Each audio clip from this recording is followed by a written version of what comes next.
eling mangka eling rumikang di bumi alam lamun kasasalam teh nafsu nu mata kabuhu badan anu katon Tuhan.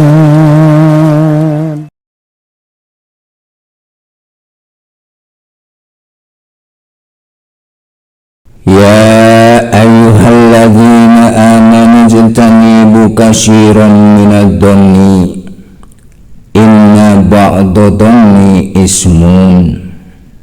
Hei jama-jama anu ariman, ulah sok loba sangka saestuna ari sabagian sangkaan teh dosa.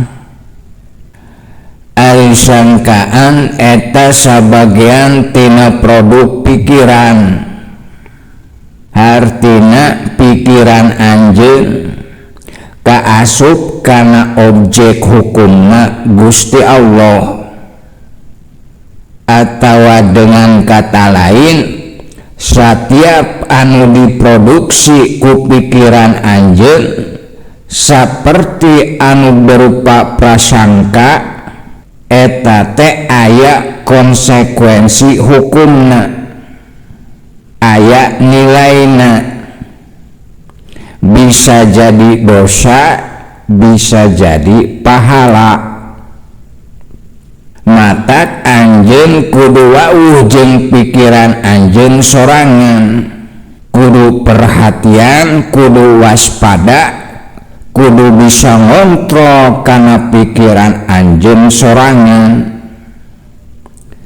Sabab anu bakal dimintai pertanggungjawaban atas pikiran anjeun engke di yaumil hisab adalah diri anjeun sorangan.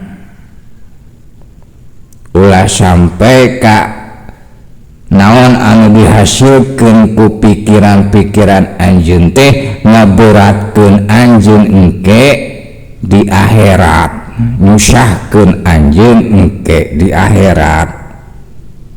Ayeuna mun soal pikiran muncul keterangan ti Imam Ghazali radhiyallahu an, secara garis besarna pikiran teh kabagi kana tilu bagean.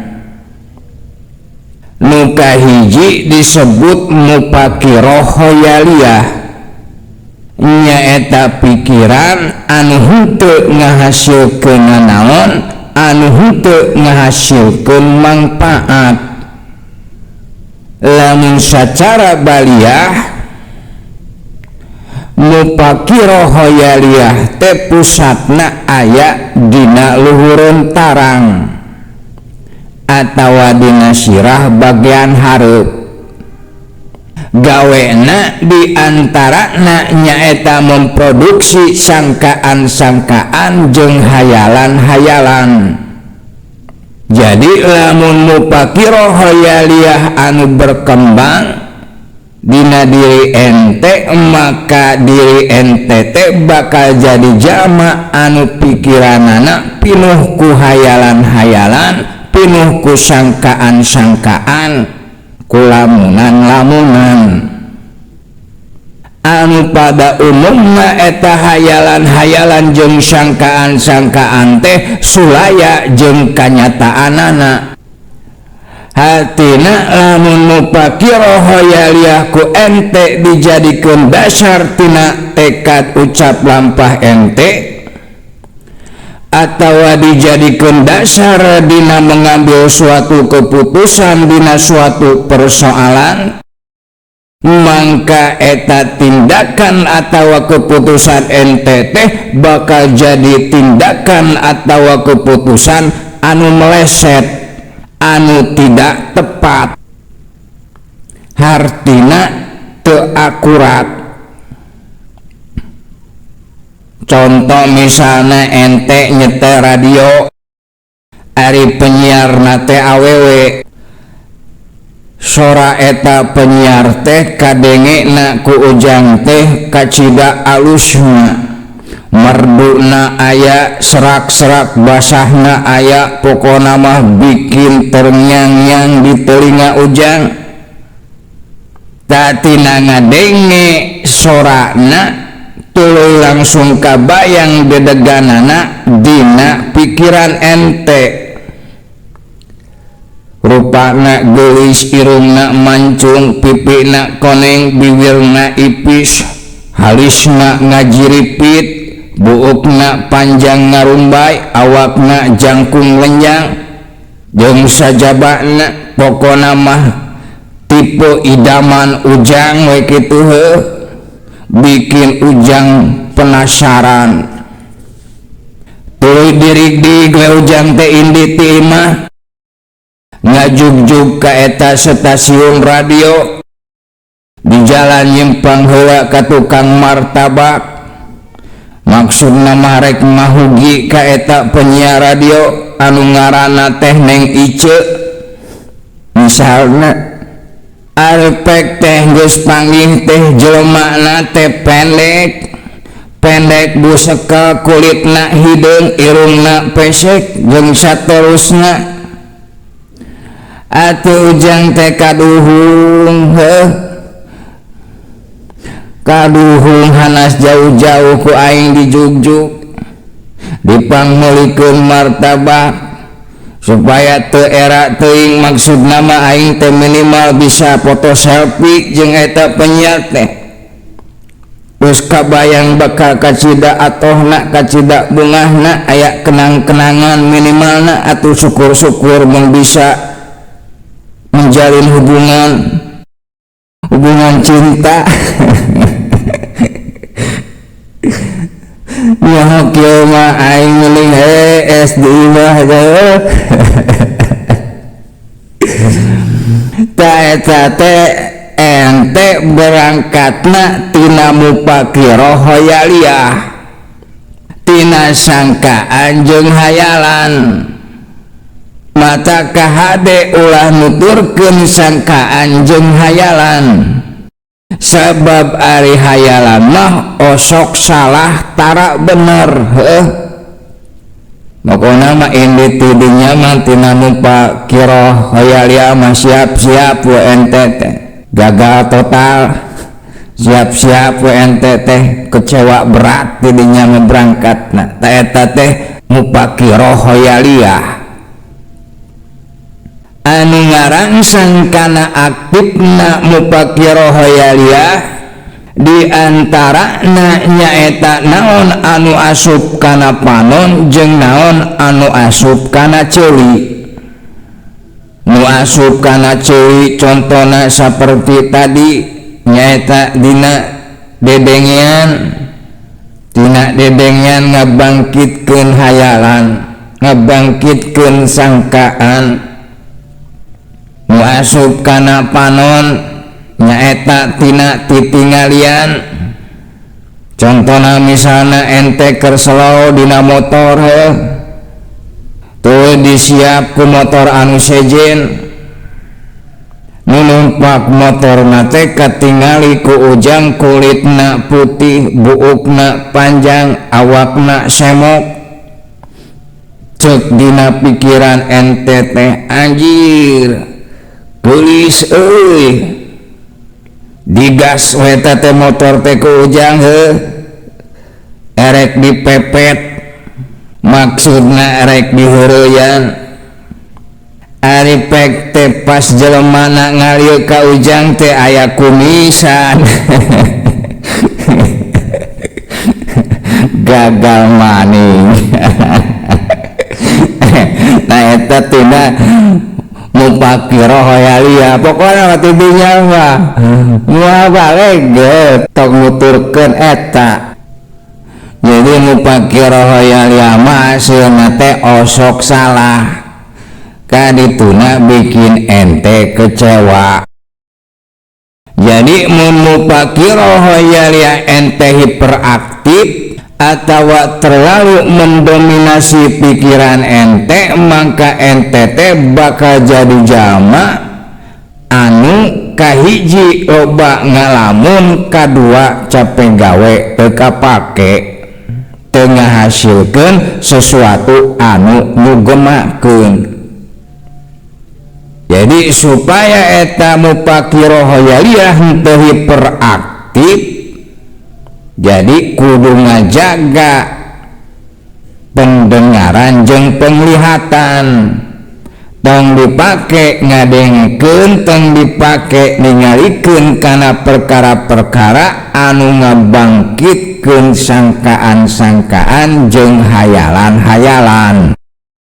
Jadi jaga ceuli jeung panon lamun mupakiroh hoyaliyah ente terlalu aktif, supaya ente teu larut, teu tenggelam dina lamungan, dina hayalan, dina sangkaan-sangkaan. Nu kaduana mupakiroh fahmiyah, nyaeta pamikiran anu berperan dina urusan ngawujudkeun sesuatu atawa ngahasilkeun sesuatu anu bermanfaat, anu bisa dipahami, bisa ditiru, bisa diajarkeun kanu sejen. Lamun sacara baliyah pusatna aya dina sirah bagian luhur, bagian tengah nyaeta di sakitareun ubun-ubun, utama pusatna budi, kasup kana budi nyaeta quotient atawa intelijen, intelektual, pusatna intelektual. Gawena nyaeta diantarana membuat perencanaan, perhitungan, rancangan, rumusan-rumusan, hipotesa-hipotesa anu dumasar kana pengalaman, kana data jeung fakta-fakta anu ilmiah. Lamun anu berkembang dina diri ente mupakiroh fahmiyah, mangka ente teh bakal jadi jalma anu berkarya, anu menghasilkan karya-karya anu kaala mangpaatna boh ku diri ente sorangan, boh ku papada manusia. Hasilna contohna saperti naon anu dipake ku urang ayeuna dina kahirupan urang sapopoe, ta eta teh mangrupakeun manifestasi, mangrupakeun perwujudan, mangrupakeun hasil tina mupakiroh fahmiyah. Contohna saperti pakaian, kendaraan, kuliner, bangunan, alat komunikasi, produk-produk makanan, minuman, kecantikan, kesehatan, pertanian, jeung sajabana. Mupakiroh fahmiyah tumbuh jeung berkembang melalui proses diajar, seperti melalui sekolah, melalui kursus, diklat, workshop, jeung sajabana. Lamun berkembang eta kudu daek diajar, rek diajar melalui jalur formal, rek diajar melalui jalur non formal, penting ente diajar lamun mupakiroh fahmiyah nah hayang berkembang. Nukatilu mupakiroh akliyah, nyaeta pikiran anu nyambung kana hate nurani. Lamun sacara baliyah pusatna teh aya dina sirah bagian tukang. Mun anu berkembang dina diri ente mupakiroh akliyah, mangka ente teh bakal jadi jalma anu excellent, anu istimewa, anu spesial. Telurna dua spesial. Contohna ujang teu sakola teu masantren tapi leuwih pinter tinu sakola tinu masantren, sabab meunang pelajaran tina jalur khusus seperti melalui jalur ilham atawa mencek istilah umum elmuna ilmu laduni didinya anu menangkap ilmu laduni teh mufakiroh akliyah. Jadi mufakiroh akliyah mah jurusanana jurusan transendental, nyaeta anu berhubungan jeung hati nurani, anu eta hati nurani tersambung ka Rabbuna atawa kana sumber ilmu, kana urusan-urusan ilahiyah. Anu ngarangsang kana aktifna mufakiroh akliyah diantarana kasucian, atawa mungku istilah tasawuf disebut tazkiyatun nafs. Jadi pembersihan nafsu, pembersihan diri, pembersihan jiwa. Jadi melalui laku pembersihan diri, contohnya seperti tobat, zikir, tapakur, kholwat, jeung riyado, jeung sajabana, eta teh dina raraga tazkiyatun nafs. Eta pembagian pikiran secara garis besarna. Ayeuna mun secara kinerja pikiran ente bekerja atawa berfungsi berdasarkan naon? Anu utamana nyaeta berdasarkan rekaman anu aya dina memori ente. Naon anu didenge ku ente, anu ditingali ku ente, anu dibaca ku ente, anu dipelajari ku ente, anu dialaman ku ente, anu diangsu ku ente, eta sadayana karekam ku memori ente atawa jadi rekaman dina memori ente. Tah etalah anu diolah ku pikiran ente.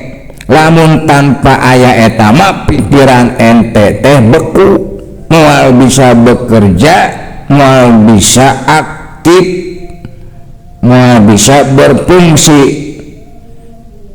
Lamun diolahna eta rekaman-rekaman nu aya dina memori ku mufakiroh khoyaliyah, hasilna teh jadi hayalan, jadi sangkaan, jadi persepsi, jadi asumsi, jadi tuduhan, jadi fitnah, jeung sajabana nyaeta jadi pamikiran-pamikiran anu kalolobaanana sulaya jeung kanyataanana, anu hasilna henteu akurat. Sedengkeun lamun diolah ku mufakiroh fahmiyah, hasilna teh jadi teori, jadi rumus, jadi konsepsi, jadi hipotesa, jadi desain, jadi resep, jeung saterusna anu ngahasilkeun karya atawa sesuatu anu kaala mangpaatna. Jadi hiji-hijina anu bisa bekerja tanpa membutuhkan rekaman data anu aya dina memori ente ngan mufakiroh akliyah hungkul, namun secara garis besarna. Sabab are mufakiroh akliyah mah bekerjana berdasarkan intuisi atawa ilham. Lamun para nabi melalui wahyu, jadi teu perlu sakola. Ayeuna mun dihubungkeun jeung kanyataan diri urang sorangan salaku manusia anu kasebutna manusia modern anu hirup di zaman revolusi informasi, pikiran manusia teh zaman kiwari mah dibanjiri ku berbagai macam informasi di seluruh penjuru dunia anu ditepikeun melalui berbagai macam saluran media seperti televisi, media sosial, jeung sajabana, sehingga eta pikiran teh eueuh-reureuna terus menerus disibukkan ku menerima jeung mengolah berbagai macam data anu karekam ku memori anu bentukna bermacam-macam, timimiti berita, berbagai macam iklan, berbagai macam opini, propaganda, doktrin, isu, gosip, hoak jeung sajabana efekna manusia kalolobaanana di zaman kiwari mah terjebak dina pikiranana anu membingungkan. Sabab hiji peristiwa yang sama bisa diberitakan berbeda, bisa diberitakan ku loba media anu cara pandangna jeung cara penyampaianana jeung gaya bahasana berbeda-beda. Anu ku jama awamah matak membingungkan. Atawa hiji bab ilmu bisa dibahas ku loba jelema anu bahasanana berbeda-beda, sehingga pada akhirnya manusia jadi gagal fokus. Sabab anu direkam ku memori natenya eta urusan-urusan, informasi-informasi, berita-berita, pelajaran-pelajaran anu henteu relevan, nyaeta anu eueuh sangkut pautna jeung tugas hirupna di alam dunya, sehingga loba terjadi kamubadiran anu loba. Sabab pikiranana dipake mikiran kana naon-naon anu eueuh gunana, anu eueuh hasilna, eueuh mangpaatna dina kahirupan anu nyata. Seolah-olah hirupna teh hirup di dunia maya jeung di alam pikiran, sehingga energi hirupna beak dipake kana urusan-urusan anu sabenerna mah lain urusanana, lain tugasna. Mun diperhatikeun ku ente anu diberitakeun ku media-media seperti media massa jeung media sosial misalna, tina segi negatif jeung positifna loba keneh mana. Eusina teh loba keneh negatifna jeung eueuh sangkut pautna jeung kahirupan ente jeung diri ente sorangan. Anu dimuatna teh contona saperti pembunuhan, pemerkosaan, perselingkuhan, korupsi, penipuan, perampokan, KDRT, tawuran, gosip artis jeung sajabana. Talamun eta anu dikonsumsi ku ente eta ngandung harti anu direkam ku memori ente teh nyaeta hal-hal anu negatif. Nalika memori ente pinuh ku rekaman anu negatif jeung ku rekaman anu henteu dibutuhkeun ku ente dina tugas hirup ente di alam dunya, mangka pikiran ente teh akan jadi pikiran anu punya kecenderungan untuk memproduksi pikiran-pikiran anu negatif jeung pikiran-pikiran anu eueuh sangkut pautna jeung tugas hirup ente jeung tujuan hirup ente di alam dunya. Ayeuna tingali kanyataanana dina sapoe sapeuting anu muncul dina pikiran ente loba keneh negatifna, loba keneh positifna. Mun loba keneh negatifna tah eta nu kudu dirobah ku ente. Mun ente hayang aya perubahan mimiti ngarobahna ti jero di antarana tina pikiran. Ulah hayang ngarobah pikiran batur, tapi geura robah pikiran ente sorangan ku ente sorangan, engke bakal aya dampak positifna kana kahirupan ente jeung kahirupan batur anu aya di sekitar ente.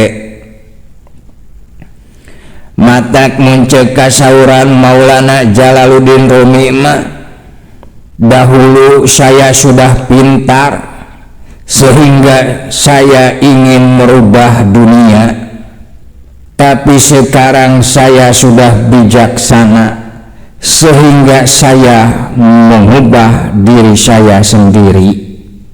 Itu jadi ente kudunya ka diri ente sorangan, diantarana ulah ngaracunan pikiran ente ku perkara-perkara ku data-data anu negatif.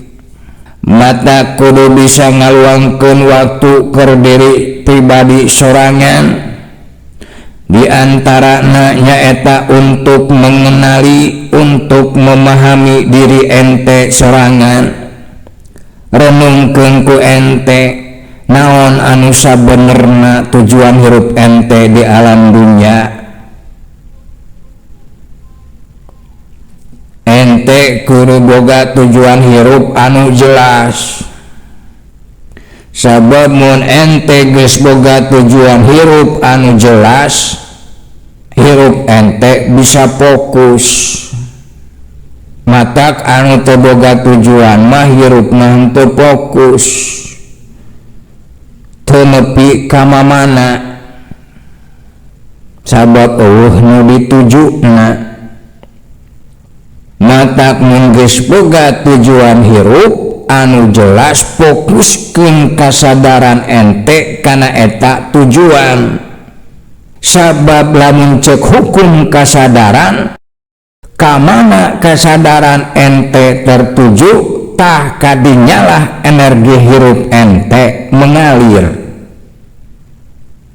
Jalma anu teu boga tujuan hirup mah energi pikiranana, energi sirup budi cipta rasana, energi hatena, energi nafsuna, energi rohanina, energi awakna, energi hirupna teh mengalir tanpa arah tujuan, henteu jadi dangdanan, hartina jadi energi anu mubadir. Energi mah beak, tapi beakna sia-sia, manfaatna. Ta ayeuna mun erek ngarobah atawa meresihan diri tina pikiran anu negatif, kumaha? Langkah pertama na nyaeta ganti eta rekamanana, nyaeta rekaman anu negatif ku rekaman anu positif. Kumaha carana? Salah satu carana nyaeta bisa make metode afirmasi. Ari afirmasi teh nyaeta menanamkan suatu kesadaran baru ku cara ngucapkeun suatu kalimat tertentu ka diri sorangan secara berulang-ulang. Contoh mun ente rek ngarobah pikiran anu negatif, misalnya dengan rahmat Allah saya selalu baik sangka kepada semua manusia. Eta kalimat eta diulang-ulang ka diri ujang sorangan sehingga bakal terekam dina memori jeung bakal jadi dasar tina pikiran ujang, sehingga pikiran ujang teh kadituna bakal memproduksi pikiran-pikiran anu positif. Atawa mun hayang leuwih afdal mah make bismillah mimitina. Bismillahirrahmanirrahim, dengan rahmat Allah saya selalu baik sangka kepada semua manusia. Misalnya gitu kalimatna, taeta kalimat diulang-ulang diucapkeun ka diri sorangan. Lamun hayang leuwih bedas make bismillah mimitina. Sabab ceuk kasauran Tuan Syekh Nazim Effendi dina al-basmalah terkandung ismul adom. Artina jalma mun ngadoa make ismul adom doana tara ditolak selalu diijabah. Mengucap make ismu Adam ucapanana jadi kenyataan itu.